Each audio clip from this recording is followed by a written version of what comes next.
കാസർഗോഡ് കാഞ്ഞങ്ങാട് പടന്നക്കാട് അപകടത്തിൽപ്പെട്ട ടാങ്കർ മറ്റൊരിടത്തേക്ക് മാറ്റി. പ്രദേശത്ത് നാളെ രാവിലെ വരെ ഗതാഗത നിയന്ത്രണം തുടരും.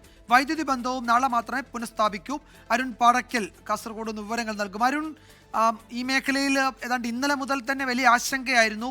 ഇന്ന് ഉച്ചയായപ്പോഴേക്കും, ഇന്ന് രാവിലെ മുതൽ അവിടെ ഗ്യാസ് ലീക്ക് എന്ന് കണ്ടെത്തുകയും ചെയ്തു.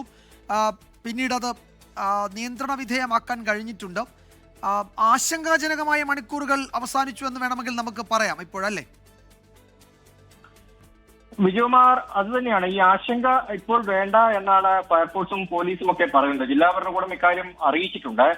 മറിഞ്ഞ ടാങ്കർ അത് അവിടുന്ന് ഉയർത്തി അയിങ്ങോത്ത് ഭാഗത്ത്, അതായത് ഒരു ഗ്രൗണ്ടിലേക്ക് മാറ്റിയിട്ടുണ്ട്. അവിടെയാണ് ഈ കാലി ടാങ്കർ എത്തിയിരിക്കുന്നത്. മംഗലാപുരത്ത് നിന്ന് എത്തിക്കാൻ മറ്റൊരു ടാങ്കർ കൂടി എത്തിച്ചിരിക്കുന്നത്. ആ ടാങ്കറിലേക്ക് ഈ ഗ്യാസ് മാറ്റുന്ന, അതായത് പാചകവാതകം മാറ്റുന്ന പ്രവൃത്തികൾ അല്പസമയത്തിനകം തന്നെ ആരംഭിക്കുമെന്ന് അറിയിച്ചിട്ടുണ്ട്. ആ ഭാഗത്ത് ടവർ അല്പസമയത്തിനകം ഓഫ് ചെയ്യുമെന്നും അറിയിച്ചിട്ടുണ്ട്.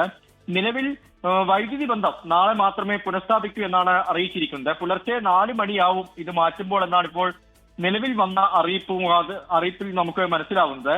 എന്തായാലും ഒരു അതീവ ജാഗ്രതാ നിർദ്ദേശം പുലർച്ചെ 4 മണിവരെ പുറപ്പെടുവിച്ചിട്ടുണ്ട്. 10 കിലോമീറ്റർ ചുറ്റളവിൽ ആളുകളെ മാറ്റിപ്പാർപ്പിച്ചിട്ടുണ്ട്. അതുപോലെ തന്നെ ആ പ്രദേശത്തെ ഗതാഗതം പൂർണ്ണമായും നിരോധിച്ചിട്ടുണ്ട്. വിജയകുമാർ. യെസ്, അരുൺ പാറക്കിലാണ് വിവരങ്ങൾ നൽകിയത്, കാസർഗോഡ്.